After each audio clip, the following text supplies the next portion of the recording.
तो हम गुरु, केतु और चंद्र के कंजक्शन पर लगातार विचार कर रहे हैं। ये वीडियो में अब पंचम भाव के लिए विचार करने वाले हैं। मान लो किसी भी जातक के ये कंजक्शन लगन चार्ट में पंचम भाव में बनेगा, तो ऐसा जो कंजक्शन है वो आपको सांसारिक जीवन से काफ़ी विरक्त कर सकता है, आपको बहुत ज़्यादा डीप गहन सोचने के लिए प्रेरित कर सकता है। यहाँ जुपिटर का या जो केतु का प्रभाव है या चंद्रमा का प्रभाव वो कितना किस पर है, ये आपको देखना काफ़ी जरूरी हो जाएगा। ऐसे केस में अब केतु का जितना ज़्यादा प्रभाव यहाँ चंद्रमा पर बढ़ेगा, उतने ही ज़्यादा आपकी इंट्यूशन काफ़ी स्ट्रांग होगी। इसके साथ साथ आप काफ़ी कुछ सीखेंगे अपनी लाइफ में इस कंजक्शन के होते हुए। बट यहाँ अगर गुरु रेट्रोग्रेड कंडीशन में बैठे हों तो काफ़ी सारे मामलों में आप अपना जो नॉलेज है या अपना जो टैलेंट है उसको अच्छे से काम में नहीं ले पाएंगे। ज़्यादातर केसेस में अगर ऐसा कंजक्शन आपके धनु राशि या मीन राशि में बने या वृश्चिक राशि में बने तो ये आपको अकल्ट की तरफ काफ़ी अच्छे से लेकर जा सकता है, रिसर्च की तरफ लेके जा सकता है। लेकिन संतान और बाकी जो आपके रिलेशंस हैं, जैसे आपकी लव लाइफ है, आपके अन्य जो भी मामले हैं डिसीजन लेने को लेकर या सोचने या विचार करने को लेकर, वहाँ आपको काफ़ी ज़्यादा चुनौतियों का सामना करना पड़ेगा। ऐसे केस में जब तक कोई भी बहुत ज़्यादा स्ट्रॉन्ग फैसला नहीं ले पाता या जीवन में वो किसी भी प्रकार का रिस्की डिसीजन नहीं ले पाता। इस कंजक्शन के होते हुए अब चंद्रमा जितना ज़्यादा केतु से प्रभावित होगा उतना ही ज़्यादा आपका जो मन है वो विरक्त होता जाएगा धीरे धीरे उम्र बढ़ने के साथ साथ। तो जो आपके रिश्तों में आपके अटैचमेंट है, आपका जो फीलिंग है कहीं ना कहीं रिश्तों में, वो प्रभावित होगी इससे और आप काफ़ी फ्रस्ट्रेट होंगे। ऐसे में चंद्रमा ये देखिए कि आपके चार्ट में कौन से भाव को रिप्रेजेंट कर रहे हैं, फिर आपको उस भाव को लेकर काफ़ी ज़्यादा कन्फ्यूजन होगा, इवन उनके साथ जो जुड़े हुए आपके रिश्ते हैं उनको लेकर भी। ऐसी कंडीशन में फिर आपको ये देखना होगा कि आप चंद्रमा का रेमेडी करें या नहीं करें। ऐसे केस में ज़्यादातर केसेस में अगर यहाँ पे भले ही केतु बहुत ज़्यादा स्ट्रॉन्ग प्रभाव चंद्रमा पर डाल रहे हैं, बट अगर चंद्रमा की यहाँ प्लेसमेंट अच्छी है तो ज़रूर आप यहाँ चंद्रमा को ज़्यादा स्ट्रॉन्ग करने पर बल दे सकते हैं।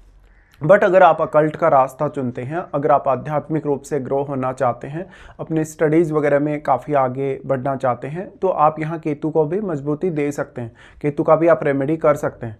बट यहाँ जुपिटर पे आपको सबसे ज़्यादा ध्यान देना होगा, क्योंकि अगर यहाँ जुपिटर वेल प्लेस्ड होगा तो उससे फ़ायदा चंद्रमा को भी है। ऐसे में केतु यहाँ वक्री होकर बैठे हैं तो निश्चित तौर पर केतु तो वैसे वक्री होते ही हैं, लेकिन ये पास्ट लाइफ के कुछ कनेक्शंस दिखा रहे हैं, पास्ट लाइफ का कुछ ऐसी अधूरी इच्छा जो आपके अध्यात्म को लेके, कुछ नया सीखने को लेके अधूरी रही हो। ऐसे केसेस में अब जो फिफ्थ लॉर्ड है उसका संबंध देखिए इन तीनों के साथ ही कैसा है। मान लो अगर फिफ्थ लॉर्ड का संबंध बृहस्पति या चंद्रमा के साथ काफ़ी अच्छा है तो पास्ट लाइफ से जो आपकी इच्छाएं अधूरी रही हैं उनको आप पूरा कर पाएंगे कुछ हद तक। बट यहाँ आपकी महादशा भी उसमें काफ़ी बड़ा रोल प्ले करेगी। तो अब पंचमेश की प्लेसमेंट देखिएगा, पंचमेश कितना वेल प्लेस्ड है आपके चार्ट में। साथ में अब बृहस्पति यहाँ है, बृहस्पति आपकी ज़्यादा से ज़्यादा यहाँ हेल्प कर सकते हैं। तो आपके चार्ट में बृहस्पति जिन भावों के भी स्वामी होंगे उन भावों की प्लानिंग्स आप काफ़ी अच्छे से कर पाएंगे। ऐसे केस में अगर चंद्रमा बृहस्पति के ज़्यादा क्लोज हो या बृहस्पति का प्रभाव चंद्रमा पर काफ़ी ज़्यादा हो तो ये आपके लिए और भी ज़्यादा अच्छा होगा। बट यहाँ ज़्यादातर मामलों में जो आपके फैमिली रिलेटेड मामले हैं, संतान रिलेटेड मामले हैं, आपके रिलेशनशिप वगैरह हैं, उनमें आपको काफ़ी ज़्यादा दिक्कतें होंगी। इस प्रकार का जातक एक प्री प्लानिंग करके अगर किसी भी काम में चले तो वो ज़्यादा अच्छा कर पाता है। ऐसे में हमेशा आपको थोड़ा वक्त ज़्यादा देना चाहिए जब भी आप कोई भी फैसला लेते हैं या किसी भी प्रकार से आप कोई भी विचार करते हैं। इस प्रकार से आपकी मानसिक स्थिति और आपके जो ओवरऑल स्टेटस है, मेंटल स्टेटस, उस पर काफ़ी असर पड़ेगा। ऐसा जातक बहुत ज़्यादा एनालिटिकल नहीं होके काफ़ी ज़्यादा स्ट्रेट फॉरवर्ड तरीके से सोचने वाला हो सकता है। इस प्रकार से ये अध्यात्म में आपको काफ़ी ज़्यादा रुचि दे सकते हैं ये तीनों ही प्लैनेट। यहाँ पे अब किसी भी अन्य प्लैनेट का प्रभाव है तो उस पर भी आपको विचार करना ही होगा। यहाँ पे अब बृहस्पति आपके चार्ट में जिन जिन भावों के स्वामी हैं उन भावों के लिए आप ज़्यादा हार्डवर्क करेंगे या ज़्यादा मेहनत करेंगे और उनकी प्लानिंग्स आप काफ़ी अच्छे से करेंगे। बट अगर यहाँ बृहस्पति रेट्रोग्रेड हो जाते हैं तो कभी कभी आपको आपके रिश्तों में काफ़ी ज़्यादा चुनौतियाँ आएंगी जो उन भावों से संबंधित हैं जिनके स्वामी आपके चार्ट में बृहस्पति हैं। इसके साथ ही क्योंकि चंद्रमा यहाँ जुड़ गए तो आपको बहुत ज़्यादा इमोशनल होने की बजाय ज़्यादा से ज़्यादा प्रैक्टिकल होने की आवश्यकता होगी। अगर मान लो ऐसा कंजक्शन या ऐसा प्लेसमेंट आपके शनि के घरों में होगा, जैसे मकर राशि में, कुंभ राशि में, तब आप ज़्यादा प्रैक्टिकल हो पाएंगे इमोशनल होने की तुलना में। साथ में अब आपका सोचने समझने का तरीका, आपका व्यवहार या आपकी जो लर्निंग्स है, आपका जो पैसा कमाने का तरीका है या अपनी इनकम को लेके कोई भी प्लानिंग अगर आपकी है वो इससे काफ़ी प्रभावित होगी। ऐसे में किसी भी प्रकार का लालच ना करें, पैसे को लेके कोई भी रिस्क ना लें। अगर आप लॉटरी, सट्टा या शेयर मार्केट वगैरह में इन्वॉल्व हैं तो आपको काफ़ी नुकसान भी हो सकता है यहाँ पे। अब फिफ्थ लॉर्ड इसमें काफ़ी इंपॉर्टेंट रोल निभाएगा कि फिफ्थ लॉर्ड अगर मान लो आपके चार्ट में काफ़ी अच्छा प्लेस्ड है, अगर सेकंड हाउस में प्लेस्ड है, 11th में प्लेस्ड है, या फिफ्थ लॉर्ड मान लो 9th हाउस में, 8th हाउस में प्लेस्ड है, तो आपके लिए अर्निंग्स के मामले में फिर कुछ हद तक वो आपको सपोर्ट कर सकता है। अब आपका जो फिफ्थ हाउस है, यहाँ पे वास्तव में किसी भी अन्य प्रकार के प्लैनेट का प्रभाव है, जो कि एक बृहस्पति के साथ अगर अच्छा रिलेशन रखने वाला ग्रह हो, तो वो यहाँ बृहस्पति को काफ़ी हद तक सपोर्ट कर सकता है। अब अगर हम दृष्टियों के हिसाब से भी इस कंजक्शन में देखेंगे, तो बृहस्पति का दृष्टि वैसे भी आपके नवम भाव पे होगा सबसे पहले। तो ऐसा बृहस्पति आपको विदेश यात्रा करने या संतान के पर्पज से विदेश भेजने का काम कर सकता है, आपको काफ़ी आध्यात्म में उन्नति दे सकता है, आपके भाग्य को काफ़ी जगाने वाला हो सकता है। बट बृहस्पति यहाँ ज़्यादातर केसेस में अच्छे प्रभाव तभी देंगे जब बृहस्पति वक्री ना हो। वक्री होने के केस में फिर आपको स्वयं यहाँ ज़्यादा से ज़्यादा एफर्ट करना होगा, क्योंकि बृहस्पति वक्री होने पर अपनी शुभता खो देते हैं। ऐसी स्थिति में जो यहाँ आपका फिफ्थ लॉर्ड है, फिफ्थ लॉर्ड क्योंकि इन तीनों का ही डिस्पोजिटर होगा, तो उसका संबंध अगर बृहस्पति से हो तो उसका सपोर्ट जरूर यहाँ मिल सकता है। बृहस्पति का प्रभाव नवम भाव पे है, तो बृहस्पति मान लो अगर यहाँ पे वेल प्लेस्ड ना हो, अच्छा प्लेस्ड ना हो, तो आपके मतभेद काफ़ी ज़्यादा हो सकते हैं अपने गुरुजनों के साथ या इवन अपने पिता के साथ भी कभी कभी। ऐसा जातक अपने स्टडीज़ वगैरह को लेके विदेश जा सकता है, या फिर वो विदेश में सेटल भी हो सकता है। कभी कभी आपको ऐसा देखने को मिलेगा कि आप जो भी सोचेंगे उस पर आप अच्छे से काम नहीं कर पाएंगे, कभी कभी आप बहुत ज़्यादा कन्फ्यूज हो जाएंगे। ऐसा इसलिए होगा क्योंकि यहाँ केतु का जो प्रभाव है चंद्रमा पर, तो केतु चंद्रमा की सारी एनर्जी अपने आप में समाहित कर ले रहे हैं। ऐसे में आपको अपने मन को काफ़ी स्ट्रांग रखना होगा, और कोई भी फैसला अगर आप इस स्थिति में बार बार बदलते हैं, बार बार अपनी मानसिक स्थिति को बदलते हैं, अगर आप में दृढ़ निश्चय नहीं है, इच्छा शक्ति नहीं है, तो आपको काफ़ी ज़्यादा समस्याएं होंगी निर्णय लेने को लेकर।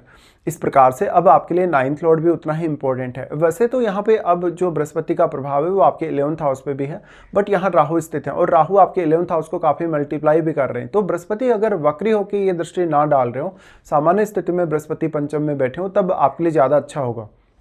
बृहस्पति का प्रभाव 11th होने से वास्तव में आप अपनी इनकम को अच्छे से मैनेज कर पाएंगे, अपने लिए कुछ हद तक अच्छे इनकम सोर्सेज खोज पाएंगे। बट अगर बृहस्पति वक्री हो तो फिर चंद्रमा को भी यहाँ सपोर्ट नहीं मिल पाएगा। फिर यहाँ पे जो क्योंकि केतु का मोमेंट आपके 4th हाउस की तरफ है, ऐसे में आपकी मानसिकता, आपके घरेलू सुख पर काफ़ी नेगेटिव असर पड़ सकता है कभी कभी। इस प्रकार का जातक अपने आप को अगर स्पिरिचुअली ग्रो होने के लिए देखे, या वो स्पिरिचुअल फील्ड को अपनी स्टडीज़ वगैरह के लिए चुनता है, तंत्र मंत्र के अध्ययन को अगर वो चुनता है, तो वो ज़्यादा अच्छा कर सकता है। यहाँ पे फिर जो क्योंकि राहु के साथ जो बैठा हुआ प्लैनेट है उसका ज़्यादा स्ट्रॉन्ग प्रभाव पड़ेगा यहाँ केतु और चंद्रमा के साथ साथ बृहस्पति पर भी, क्योंकि राहु के साथ जो बैठा हुआ प्लैनेट है वो काफ़ी मल्टीप्लाई हुआ, उसकी क्वालिटीज़ काफ़ी मल्टीप्लाई हुई हैं। तो अब वही ग्रह ऐसा है जो आपको ज़्यादा से ज़्यादा यहाँ सपोर्ट कर सकता है अपनी दृष्टि के माध्यम से। यहाँ जितना भी एनर्जी किसी भी ग्रह का आपके पंचम भाव में आ रहा है, सारा एनर्जी केतु अपने में समाहित कर ले रहे हैं, और वो एक अलग प्रकार की प्यास आप में डेवलप कर रहे हैं। तो केतु भी हमेशा बहुत ज़्यादा बेहतर रिजल्ट यहाँ नहीं दिखाने वाले, तो कोई भी बड़ी अपेक्षा लेके आप यहाँ ना चलें। इसके साथ साथ फिर बृहस्पति का जो प्रभाव होगा आपके लगन पर होगा, तो बृहस्पति यहाँ आपको आगे बढ़ने के मामले में काफ़ी मदद करेंगे लाइफ में।